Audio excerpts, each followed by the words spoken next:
अस्सलाम वालेकुम friends. Theory of automata के लेक्चर नंबर 6 में खुशामदीद। आज के लेक्चर में हम देखेंगे फाइनाइट ऑटोमेटा क्या होता है। तो हमने जो लास्ट टाइम देख लिए वो descriptive definition, recursive definition, regular expression, ये 3 तरीके देख लिए थे किसी भी लैंग्वेज को डिफ़ाइन करने के। तो जो लास्ट मेथड है फोर्थ वो है फाइनाइट ऑटोमेटा। तो इसको स्टार्ट करने से पहले हमारी लास्ट टाइम जो रेगुलर एक्सप्रेशन थी उसमें इक्विवेलेंट रेगुलर एक्सप्रेशन की डेफिनेशन रह गई थी। तो हम ये देख लेते हैं। ये कहता है two regular expressions are said to be equivalent if they generate the same language.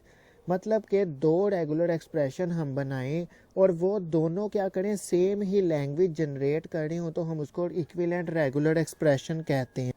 मतलब कि हम पहले पढ़ चुके हैं कि रेगुलर एक्सप्रेशन की टाइप जो मोर देन वन तरीके से हम उनको क्या कर सकते हैं, लिख सकते हैं। तो यहाँ पर ये देखें R1 जो है उसका लिखने का तरीका कुछ और है और R2 को हमने किसी और तरह डिफ़ाइन किया, मतलब कि ये किसी और तरह लिखा है और इसको हम ऐसे भी लिख सकते हैं। ये दोनों सेम ही लैंग्वेज को जनरेट कर रहे हैं, तो इसलिए हम इन्हें कह देते हैं कि ये है इक्विवेलेंट रेगुलर एक्सप्रेशन।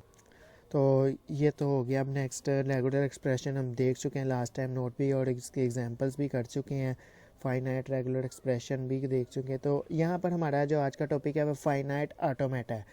अब finite automata is a collection of the followings, कि ये 3 जो हैं पॉइंट, इनको देखते हुए हम फाइनाइट ऑटोमेटा डिफाइन कर सकते हैं। क्या फाइनाइट नंबर ऑफ स्टेट, के उसमें क्या होगी, उसमें नंबर ऑफ स्टेट होंगी जो फाइनाइट होंगी और हर क्या होगा, एक उसकी इनिशियल स्टेट होगी और उसकी कोई ना कोई फाइनल स्टेट होगी। ठीक है, ये था फर्स्ट पॉइंट। अब सेकंड पॉइंट कहता है finite set of input letters, के उसमें इनपुट लेटर्स होंगे जो कि फाइनाइट होंगे, from which input strings are formed, कि जो हमारी स्ट्रिंग्स बननी है वो कहाँ से होंगी, कोई लेटर होंगे, फाइनाइट सेट ऑफ लेटर्स होंगे जिससे हमारी स्ट्रिंग्स बनेंगी।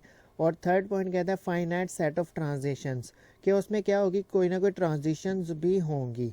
ठीक है, फाइनाइट ऑटोमेटा में सबसे पहले हमारी कोई ना कोई स्टेट का फाइनाइट नंबर ऑफ स्टेट्स का सेट होगा जिसके अंदर एक स्टार्टिंग स्टेट होगी और कोई ना कोई उसकी फाइनल स्टेट होगी। ठीक है, सेकंड पॉइंट ये हमने देखा कि उसमें क्या होगा, सेट ऑफ इनपुट लेटर्स होंगे जिससे हम क्या करेंगे, अपनी स्ट्रिंग्स को बना सकेंगे। थर्ड हमें कह रहा है कि उसमें क्या होगी, सेट ऑफ ट्रांजिशंस की होगी, फाइनाइट सेट ऑफ ट्रांजिशन होगी। मतलब कि हमारे पास जो कोई जितनी भी स्टेट होगी उन for each state for each input letter, के हम जब उसको किसी भी स्टेट में इनपुट लेटर करेंगे तो वो क्या होगी, उससे कोई ना कोई न्यू स्टेट शो होगी। मतलब कि हमें ये दिखेगा कि एक स्टेट से दूसरी स्टेट में कैसे मूव होते हैं, तो इसको ट्रांजिशन कहते हैं। अभी हम इसको एग्जाम्पल से समझेंगे। तो ये पहले देख लेते हैं कि इस्तेमाल कहाँ का होता है। तो यहाँ ये होता है ऑटोमेटिक डोर जो होते हैं, ऑटोमेटिक डोर मशीन जो होती हैं वहाँ पर ये इस्तेमाल होता है फाइनाइट ऑटोमेटा, या कंट्रोलर जो होते हैं वहाँ पे इस्तेमाल होता है।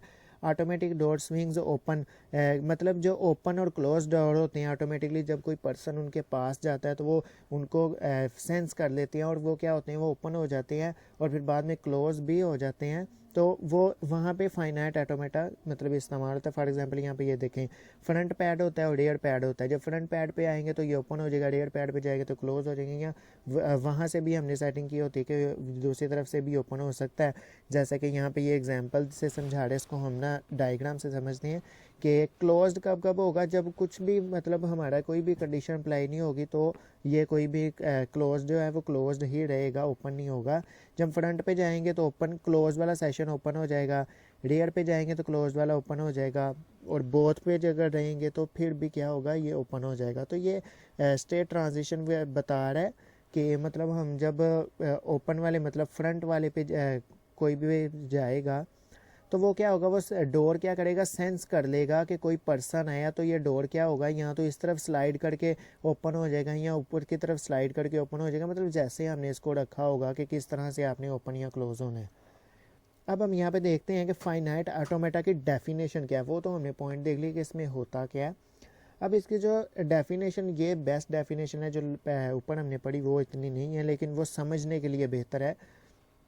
यहाँ पर कहता है फाइनाइट ऑटोमेटा इज़ अ 5 टप्पल, कि इसमें टोटल 5 टपल होते हैं फाइनाइट ऑटोमेटा में। कौन कौन से? क्यू होता है, सिग्मा होता है जो कि लेटर्स को शो करता है, फिर ट्रांजिशन को शो करवाने के लिए होता है, फिर स्मॉल क्यू होता है और फिर एफ होता है। ठीक है, एफ। अब देखते हैं कि ये होता क्या क्या है। कैपिटल क्यू जो होगा ना, ये फाइनाइट सेट ऑफ स्टेट्स का होगा। ठीक है, सेट ऑफ स्टेट्स जितनी भी हमारी होंगी हमने उसको कैपिटल क्यू से रिप्रेजेंट किया होगा। फिर हमारे पास सिग्मा होगा, सिग्मा हमें पता है अल्फ़ाबेट का होगा कि जिसमें जो भी हमारा अल्फ़ाबेट हमें मिला होगा, ए बी होगा या सिंपल ए होगा या 1 2 होगा, जो भी हमें अल्फ़ाबेट मिला होगा वो हमारा सिग्मा में होगा।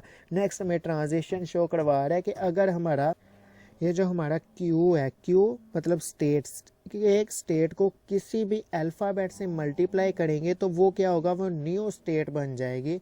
तो इसको हम कहते हैं ट्रांजिशन फंक्शन। तो ये ट्रांजिशन फंक्शन इस तरह से वर्किंग करता है। नेक्स्ट हमारे पास है स्मॉल क्यू। ये बेसिकली क्या बता रहा है, ये स्टार्ट स्टेट, मतलब जो जहाँ से स्टार्ट होना है वो स्टेट को बता रहा है। बेसिकली क्यू बिलोंग कहाँ से कर रहा है, कैपिटल क्यू के। कैपिटल क्यू के अंदर तमाम स्टेट है, स्टार्टिंग भी, एंडिंग भी और बाकी तमाम भी। तो इसीलिए हमने क्या किया, हमने स्टार्ट स्टेट जो है उसको स्मॉल क्यू का दे कह दिया और वो बिलोंग कहाँ से कर दिया, कैपिटल क्यू, क्योंकि कैपिटल क्यू में तो तमाम स्टेट आ जाती हैं ना। तो इसीलिए तो स्मॉल क्यू कह रहा है कि ये स्टार्ट स्टेट है और एफ जो है ये क्या है, ये सबसेट ऑफ क्यू के फाइनल स्टेट मोर देन 1 हो सकती हैं। स्टार्टिंग स्टेट हमेशा 1 रहेगी लेकिन एफ सबसेट में 1 से ज़्यादा भी आ सकती हैं। तो कैपिटल एफ क्या कह रहा है, ये कह रहा है कि ये है सबसेट ऑफ क्यू और ये है फाइनाइट सेट ऑफ स्टेट्स, मतलब कि एफ में क्या होगा, एफ में फाइनल स्टेट होगी। ये डेफिनेशन सी इसको कर लीजिएगा, ये ज़्यादा बेस्ट है। इसके 5 पॉइंट्स, ये वाले 5 पॉइंट आप कर लें तो आपकी ये डेफिनेशन 100% क्लियर हो जाएगी। यहाँ पर ज़रूरी नहीं है कि यही लेटर आप लेकर करें, आप अपनी मर्ज़ी से भी लेटर ले सकते हैं, लेकिन ज़्यादा बेस्ट है कि इन्हीं को लेके आप चल लें, तो ये ज़्यादा अच्छा होगा। नेक्स्ट हम इसकी एग्जांपल देखते हैं। हमारे पास सिग्मा उसने दे दिया ए बी, ठीक है, ये हमें सिग्मा मिल गया और हमें क्यू भी दे दी ट्रांजेक्शन एक्स वाई जी, और ये भी कह दिया कि एक्स जो है वो स्टार्टिंग है और जी जो है वो फाइनल स्टेट है। नेक्स्ट हमें उसने ट्रांजिशंस दे दी हैं कि ट्रांजिशन क्या है, कह रहा है एक्स जो है अगर ए को रीड करता है तो वो जी पे चला जाता है। इसी तरह एक्स अगर बी को रीड करेगा तो वाई स्टेट पे चला जाएगा। इसी तरह वाई के ऊपर कंट्रोल अगर ए बी को रीड करेगा तो वो स्टेट वाई पे ही रहेगा, अगर जी के ऊपर ए बी को रीड करेगा तो वो स्टेट जी ही रहेगी। तो अब हम इसको डायग्राम में जाके देख लेते हैं। इससे ज़्यादा हम ये इस ट्रांजिशन डायग्राम को समझते हैं, फिर इससे ज़्यादा अच्छे से समझ आ जाएगी। तो ये कि एक्स हमारी एक स्टेट है, हमने क्या किया, ये सर्कल लगा के एक स्टेट को रिप्रेजेंट कर दिया। अब एक्स हमारी स्टार्टिंग स्टेट है तो इसके साथ जो हमारी इनिशियल स्टेट होगी उसके साथ यहाँ तो हम नेगेटिव का साइन लगा लें या हम इस तरह से एरो लगा लें, दोनों ही ठीक हैं। ठीक है, ये क्या बता रहे हैं, ये बता रहे हैं कि ये स्टार्टिंग स्टेट है। अब एक्स अगर बी को रीड करते, ये देखें बी को रीड किया तो उसने कहाँ पे चला गया, वाई पे चला गया। ट्रांजिशन में हमने पढ़ चुके हैं, एक्स ने अगर बी को रीड किया, अगर बी को रीड किया तो वो वाई पे आ गया। ठीक है, और वाई के ऊपर हमने लूप लगाया हुआ है कि वाई स्टेट से अगर ए बी को रीड करता है तो वो क्या रहेगा, वाई के ऊपर ही रहेगा। और अगर एक्स से ए को रीड करता है, जैसे कि यहाँ पे ए है, एक्स से एक्स अगर एक्स स्टेट ए को रीड करती है तो वो जी स्टेट पे आ जाएगी। और जी पे हमने प्लस का साइन लगाया है, ये क्या रिप्रेजेंट कर रहा है कि ये फाइनल स्टेट है। या तो हम इसको प्लस कर दें या हमने ये जो आउटर सर्कल बनाया है इसको डबल कर दें, जैसे कि इसके मतलब सर्कल के ऊपर एक और सर्कल लगा दें, तो ये इतना अच्छा बना नहीं है। तो मतलब कि डबल आपको हो गया कि बॉर्डर जो है ना इस स्टेट का, मतलब इस सर्कल का, उसको डबल कर दें तो ये क्या हो जाएगा, ये हमारा फाइनल स्टेट हो जाएगी। यहाँ हम उसको प्लस लिख दें या हम इस पर डबल सर्कल कर देते हैं फाइनल स्टेट बताने के लिए। और ए बी, ये एरो क्या बता रहा है, ये बेसिकली लूप लगा हुआ है। तो ये हमारा ए बी से जितने भी पॉसिबल कम्बिनेशन बन सकते हैं वो क्या हुआ, वो ये इसमें से हमने इसको ट्रांजिशन डायग्राम से हमने इसको अच्छे से डिफाइन कर दिया। अब ये बेसिकली होगा क्या, ये इस तरह से वर्किंग करेगा कि अगर तो सबसे पहले बी प्रिंट ऑन है तो ये बी प्रिंट होके आगे ए बी प्रिंट होता जाएगा। एक ऐसी स्ट्रिंग जो बी से स्टार्ट हो रही है और आगे ए बी है तो ए बी पे लूप लगा हुआ है। इसी तरह एक स्ट्रिंग जो ए से स्टार्ट हो रही है और आगे ए बी जितना भी है तो ये उससे रिप्रेजेंट हो जाएगा। तो ये हमने ए बी जो हमारा अल्फ़ाबेट था उसको हमने फाइनाइट ऑटोमेटा की मदद से भी इसको रिप्रेजेंट कर लिया। तो होप्स हो कि ये आपको बहुत अच्छे से समझ आ गई होगी। तो ये इतना ही है और इसमें कुछ है नहीं। हमने एग्जांपल भी देख ली, इसकी डेफिनेशन भी देख ली और ये भी देख लिया कि हमने कोई भी अल्फ़ाबेट हमें दिया हो तो हम उससे किस तरह से किसी स्टेट ट्रांजिशन डायग्राम या फाइनाइट ऑटोमेटा को कैसे रिप्रेजेंट करते हैं। तो ये हमने सीख लिया। अगर इसमें कोई क्वेश्चन हो या कोई प्रॉब्लम हो तो आप कमेंट में मुझे बता सकते हैं ताकि नेक्स्ट वीडियो में आपका उस क्वेश्चन को सॉल्व कर दिया जाएगा और फिर हम इसके नेक्स्ट टॉपिक करेंगे। तो मिलते हैं नेक्स्ट वीडियो में। अल्लाह हाफिज़।